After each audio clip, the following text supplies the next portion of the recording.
Praise the lord. ఈరోజు సామెత నేర్చుకుందామా? సామెతల గ్రంథం 17వ అధ్యాయం 27వ వచనం. మితముగా మాట్లాడువాడు తెలివి గలవాడు, శాంతగుణం గలవాడు వివేకము గలవాడు. మాట్లాడే హక్కు నోరున్న ప్రతి ఒక్కరికి ఉంది, మాట్లాడొచ్చు.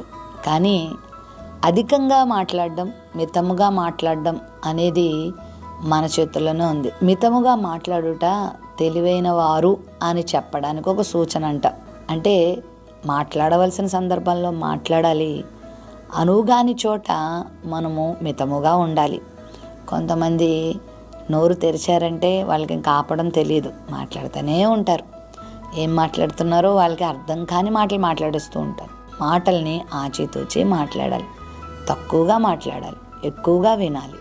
శాంత స్వభావం కలిగిన వారు వివేకం గలవారు అనబడతారు. ఊరికే కోపం రాకూడదు, ఊరికే అహంకారం కనబడకూడదు, ఊరికే కోపం రాకూడదు, తొందరపడకూడదు.